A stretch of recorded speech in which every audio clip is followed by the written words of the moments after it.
There is an endless sea of podcasts about entrepreneurship. Talking about it, but not living it. We live it every day. This is Inside the Wolf's Den, an entrepreneurial journey with Shawn and Joni Wolfswinkle, talking about real estate investing, but also encompassing general subjects in regards to owning small to medium-sized businesses. And of course, all the struggles that business owners must overcome to be successful. This is Inside the Wolf's Den. And this is Shawn and Joni Wolfswinkle. Welcome back to Inside the Wolf's Den. I'm Joni Wolfswinkle. And I'm Shawn Wolfswinkle. How you doing, Shawn? I'm doing great. How are you? Awesome. I wanted to mention, and this is totally random, and maybe people. I love random things. These cushions are so much better, right? Yes. I don't know how many times my leg fell asleep on this bench. So but just to give you the background, you guys don't know, but as we bought these like cool looking. It's a what is it called? I don't know. Anyways, a cool table and chairs and all that, and wine barrels. And it was like a great idea, but oh man, like after 20 minutes of sitting on these chairs, our legs were going totally numb and our butts were hurting. And anyways, so we're a lot more comfortable. So Yes. hopefully you get better content now that we feel more. Oh, We're at cushy bottoms. maybe we'll see. So anyway, back to the topic. So what are we talking about today? Well, I mean, it's been actually a busy month for us. And we've had, this whole month, we've had a ton of awesome guests. So if our listeners haven't listened in, I encourage you to go back. We've had some mortgage brokers. We've had coaches. Multifamily. That's coming up, I think, next week. And just a ton of awesome individuals and business owners and more to come in February. So pretty excited about that. Yeah. But today you have Shawn and I, which is pretty awesome. And we're going to be talking about healthy conflicts and building trust in your organization, which is important. We'll get a lot into, we just came back from our leadership retreat in Florida. So we'll talk about that. But I get that all the time, individuals ask me, like, how do you have such an amazing team and culture? Mm-hmm. And the truth is because we focus our time and energy into creating a great team, right? Teamwork. Yeah. Teamwork, absolutely. And so, one question I have for you is, like, why do so many organizations and leaders, they focus more on the marketing, the technology, the strategy, when they have their leadership retreats, but they don't really focus on the teamwork aspect of it. Mm-hmm. I mean, you asking me that question? Yeah. I mean, something that I was having this conversation with somebody recently, but as I continue to get older and wiser, and we're both wiser. So we're both gonna be celebrating our 40th. Ooh, don't date me right now. But no, as I get wiser, the team, what I'm finding out is, like, yes, you need the great marketing ideas and you need, certain processes and procedures and finance and all this, but you need a great team to execute it. Mm-hmm. And as I'm getting, I feel more wiser in business and more mature in business, it's, the team is the most important. And really, if you really want to grow a larger organization, it's your people and building that, building them up, building them as they're all different personalities. Mm-hmm. And they're all different skill sets, and they're and putting them all together, and you as the leader, leading them and figuring out where they can create great synergy together and work together effectively to hit a much bigger mm-hmm. goal. And that's what as I'm getting older and wiser, me being that leader and organizing them and pushing them and where they need to be pushed, but also getting them to mold as a unit and to reach a much higher and bigger goal than you or I could probably even imagine, or definitely that we could accomplish on our own. I agree 100%. And when it comes to helping people find fulfillment in their work, I mean, there's nothing more important than teamwork. I feel like it gives them a sense of, purpose and, connecting with one another. Yeah, absolutely. So tell us about the retreat. How did things go? Give me your feedback on, and then we'll get into what we did and then. Yeah, so I mean, and every year's been different, and I mean, we've done a lot of the, let's get into the nitty gritty technology, like marketing, like improving the systems, and this year it was all about focusing on the team and getting to know the team on a deeper level, and so we've read the 5 dysfunctions of a team a couple of times in our organization. And so we really wanted to bring that back into the leadership team and get a little deeper, into the 5 dysfunctions. Yeah. I mean, it was the goal, I think, and when I put the retreat together, I thought it'd be best to get to a much deeper level with the small leadership team that we have. We have 7, including you and I. Right. And we wanted to get beyond the surface issues and some of maybe the issues we were having as a team, and figuring out how you could add healthy conflict and resolve some of those issues and get deeper down to the root cause, not keeping it surface. Yeah. And let's take it back a bit, because I mean, every company goes through this, and every company and organization have dysfunctions, and it's really just, finding what that is and how you can improve on that. And it's hard to do it. This is probably one of the hardest retreats that I've put on or that we went through, and it was. For me personally, it was extremely exhausting. And draining. Absolutely. And at some point, you go through it wondering, like, did I make the right decision in bringing this in there? Because, I mean, there was a ton of awkward moments and, kind of not screaming at each other, but I mean, it was, there was conflict. I mean, I don't know how else to put it, but I mean, so you question yourself as a leader, like, man, am I putting drama into my organization that my organization doesn't need? Correct. But at the end of the day, it's stuff that needed to come out, because if we can bring those, surface issues out, then we can eventually be able to trust each other. Correct. And build on that and hopefully learn as a team together. But I mean, one of somebody that I respect very much, David Phelps, and we would love to get him on the podcast. He would be awesome. You say that. But he 2 things that he had recommend one time when I spent a small mastermind with him. One thing that 2 real big takeaways that I got from him were, one, he recommended you and I do the improv class. That was awesome. And that was a great experience. The second was he said, you need to focus on having those uncomfortable conversations.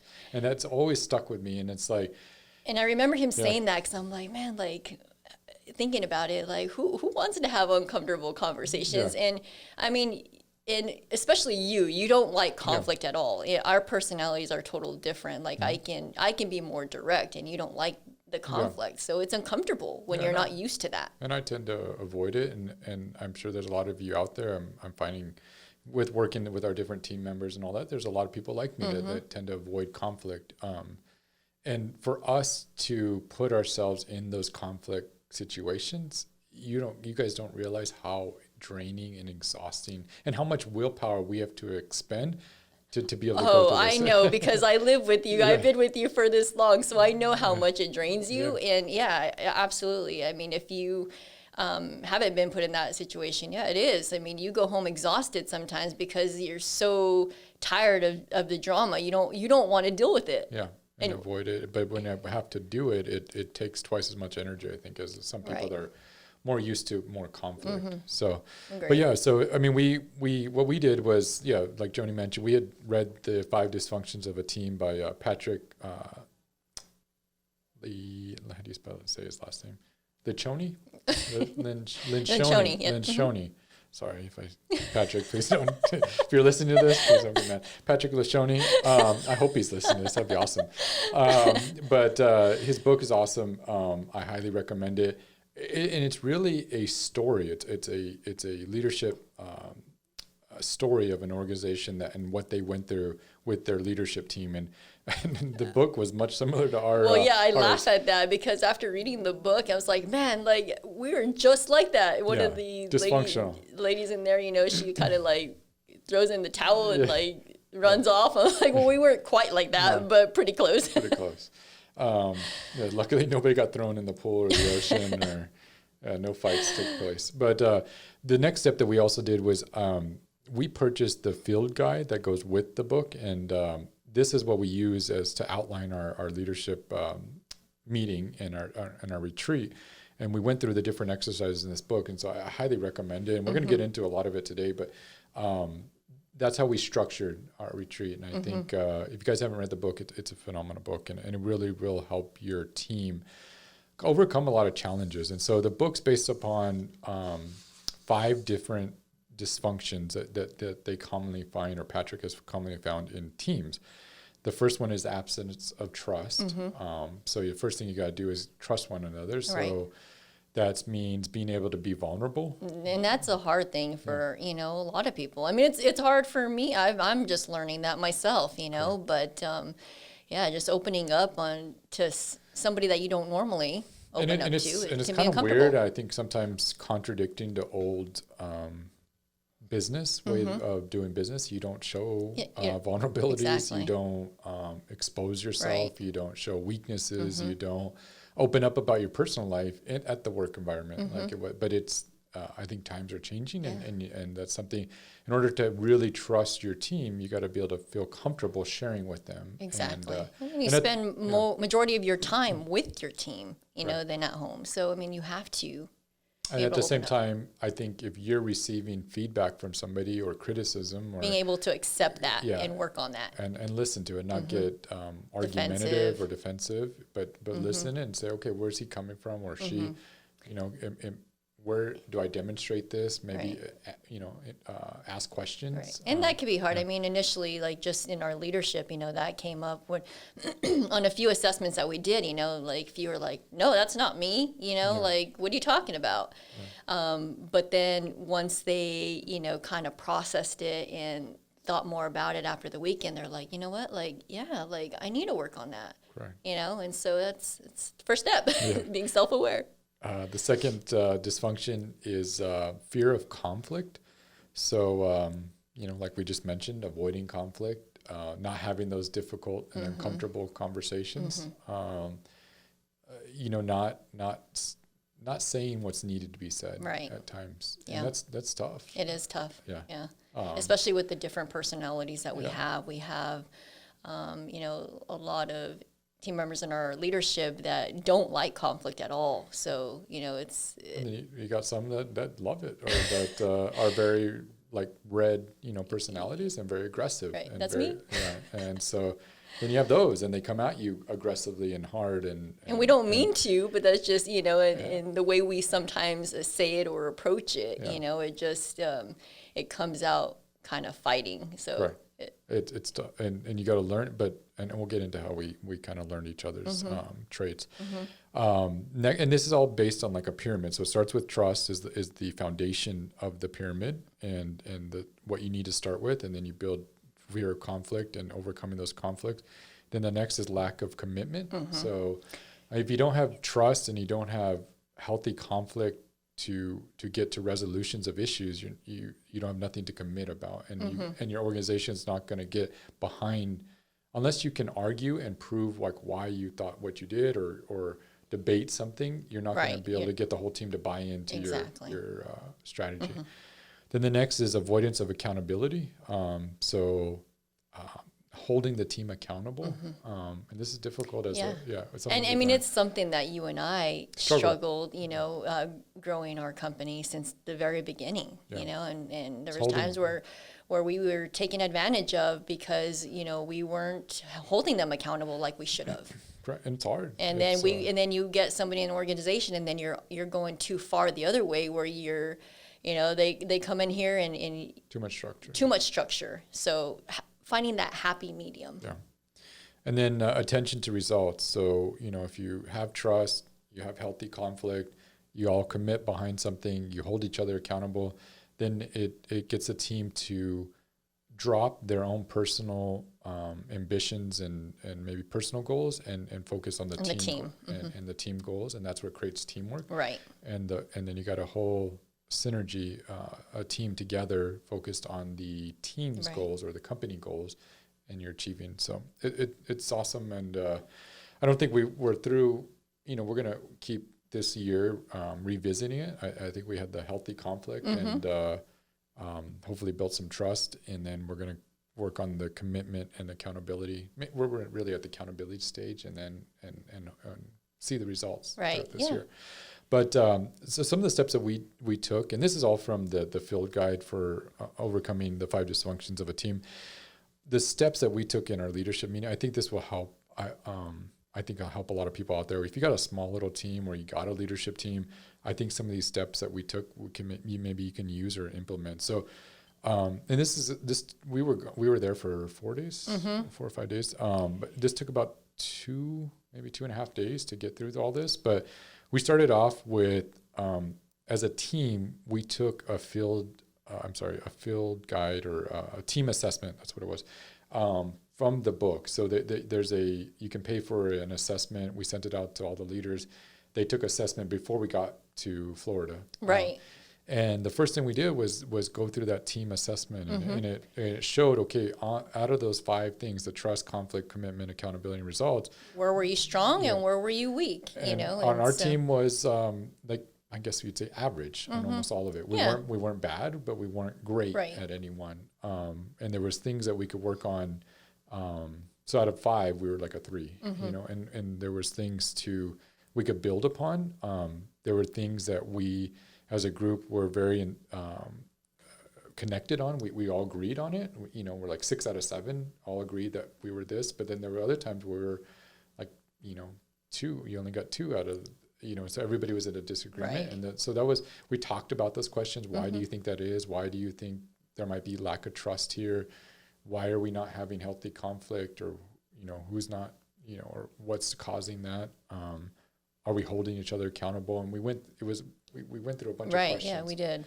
And I think it really helped. And we, at the end, we also, had a list of behaviors as well, which, we can, if we're not, holding each other accountable, like what are some things we can do to help that, to right? Prove it, yeah. And we went through all those questions and discussed it as a team and where we could improve.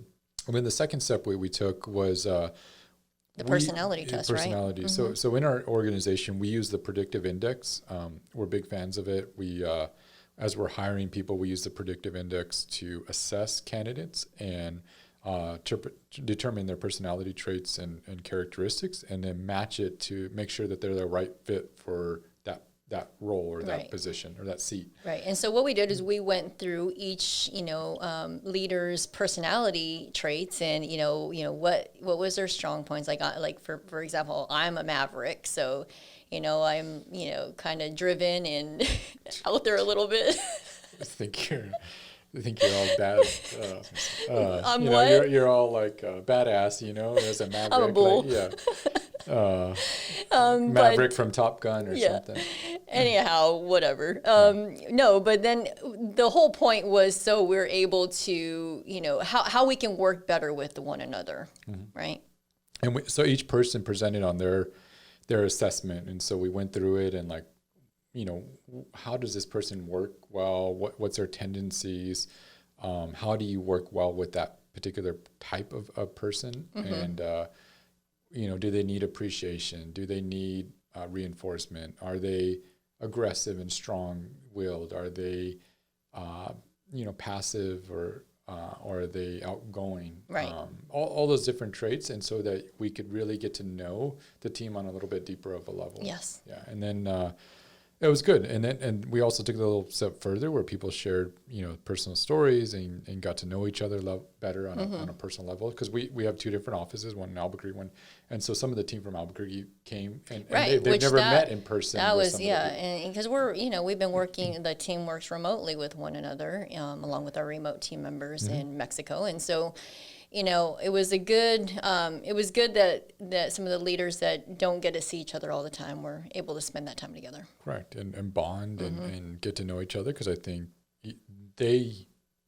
had struggles within themselves with somebody that they never met, and it was just through Teams communications or emails, and then yet spending time with them, I think they get a different different perspective of that person. Agree. And then also learning their personalities, are like, oh, like that's why this person doesn't, this is how maybe I need to set deadlines with this individual. That was one of the ones, like right? they got frustrated with that person not executing on the tasks. But then that person, it's like, give me a deadline. Like, I need deadlines, right? Yeah. So, I mean, it's awesome that we can now, we know what to work with one another on. Correct. And then the next thing we did was we developed a code and provided clarity on what was appropriate and not appropriate for conflict and for discussions. I had never even thought of doing this, but it makes total sense. And it sounds elementary, but it really matters, because it's okay. If we are having a debate or we are having a heated discussion, what is acceptable and what's not acceptable within this team? If we all believe that swearing and yelling and all that, so then that's what we'll do. But that wasn't ours, obviously. But I mean, and then also when is appropriate, should you handle it in, 24 hours or, a couple hours. And so having that also lined out, and so everybody's on the same page. So, I mean, for us, raising your voice, yelling, screaming was not acceptable. We wanted to resolve everything that same day, if it's appropriate. Much like marriage counseling, never go to bed angry. So it's like, they don't leave without resolving that, because it just festers at night and builds, and then it can build onto something else. What were some of the other things in there? You remember how to... I don't remember, but... Well, we need to read it again, because we're not going to be very good at we're gonna break the... Hey, we just got back. Yeah. Come on. But I mean, we clarified what's acceptable and what's not, and when we handle conflict, what's walking away or avoiding people, which is what happens often. You don't want to deal with it, so I'll just put it on. Yeah. And I'm guilty of that myself. I'll say, I'll just deal with it tomorrow, because you don't want to deal with it. Correct. And I avoid after conflict or during. I'll just avoid you. I'm just shut down. And so we're still working. I mean, we even caught ourselves on the Monday when we came back from the leadership. It's like, man, you just got hit with a bunch of like what to do and what not to do, and super awkwardness of resolving conflict or trying to resolve the conflict. And then you come back Monday morning, you're like, what the heck just happened? Like, I don't want to. I'm gonna avoid this person. I don't want to look at this person. Like, let's just move on. But what was cool is that in our leadership, we were able to talk about it and say, hey, you know what, guys? Like, it was awkward on Monday, but we're excited that we're finally talking about this and we're opening up and being more vulnerable with one another. Correct. So I mean, it's still not easy. No. Yeah, and so. Because I was involved in a lot of it. I get blamed for a lot of things here and take the fall. Well, of course. And maybe I deserve it all. So to me, I just wanted to shut down and just avoid everybody. And that's not acceptable. Hey, and our leadership team was the first to call you out. Correct. Thank you for pointing that out. Yeah. I appreciate that. So our counselor also says, I can't shut down or avoid things. So I'm good. I need to learn and work on it. But and then the next step, what we did was obstacles to avoid in conflict. And so I thought this was good. We kind of went through, I forgot who did this diagram, but it comes from the book. What it talks about is the different obstacles that can keep you from getting to the root of the issue. So like, and the farther out of the ring you are, those are the most common. And then as you get closer and you get down to the root of the issue, but usually people are so focused on the outer rim, that's where they stop and they never get down to don't get to the so core. Like some of those are like individual obstacles. So the individual that you're having conflict with, their self-esteem, their values, their skills, their emotional intelligence, their IQ, or their experience and knowledge. So those can be conflicts or obstacles that don't get you down because they have issues with maybe they don't understand what you're talking about, or they have very low emotional intelligence and they can't process that, what you're saying. Relationship obstacles is the next ring, which it could be a position or status, in the company. And you do see that, where it's all about power and who's got the most power, Correct. and once you we can't can tell somebody because of their position and that kind of thing. Right. Their style of acceptance, maybe it was a past event. So maybe you've had disagreements with this person in the past, and you can't get past that. Yeah, and you still haven't let it go. So yeah, when you have another conflict with them, that brings up all the past stuff, and then it just and that's probably the most common. And it is, and again, every organization goes through this, but bringing those to the surface and working on those, so when these conflicts do happen, you can nip them in the butt. Yeah, I mean and these are just things that you guys we're trying to just help and give you aware, and so. When you're having healthy conflict, you got to put the past in the past and move forward. Especially if you already said you were going to do that. Next, we're environmental obstacles. So, we have some obstacles that we have a team that's remote or COVID, yeah. And COVID hits, and you have to adapt to your surroundings, right? Correct. So it could be company culture, your physical location, politics, and that can. Talk about that for a second, because we had to quickly adapt to working remotely, and so it's not easy to build a team and a culture over Zoom, and so what are some things, that companies can do to still bring that team morale up and while still working remotely? I think it's a good question. It comes up a lot in a lot of the meetings and masterminds that we're a part of, but I would say the biggest ones are your frequencies of your meetings. So I think you need to meet on a regular schedule. So we do the huddles. I think, for example, the huddles are good. That gives us, the first 15 minutes, you're energized and you have the music playing, and, even competitions between the different departments. The happy hours. You have to really do what you can to really bring the team together, because it's not going to be the same. It's going to be a while before we can all, be around together. Yeah. If you have the opportunity or live in a market that allows that, we've done some events, whether right or wrong, but our team needed that. Our team needed to get together again and still practice social distancing and all those, and wearing your mask and all, but still getting together and doing something fun together. Right. So yeah, I think, but for now, I think it's the frequencies of your meetings. You're putting in the technology that allows you to do that. So whether it be Teams or Slack or Zooms, you need to meet more regular and meet more often. And then the last circle was informational obstacles. So facts, opinions, perspectives that keep you from getting to the root. Yeah, so. And I think, and that's especially in our organization, there's times where you have an opinion and you don't say it, right? And then it's just Shawn and Joni's but no, it's not about Shawn and Joni anymore. It's about the team. And so once we can get our team past that to open up and voice their opinion, their ideas are are better than our ideas, right? Yeah, absolutely. It's always been that way, and we try to hire smarter people, like me. No, I am the first to say now, I am aware that I have smart people working for me, and that's the whole key, right? Correct. That's how we're able to build this. Yeah. So move on. And then the next thing that we talked about was, or that we did, we ranked. So one of the exercises in this book, we ranked. Everybody passed a sheet of paper around with their name at the top of it, and it had a little diagram on it. And we ranked where each person was, or what box they were in, or where they were on their frequency of conflict and their substantive or shallowness of their conflict. So,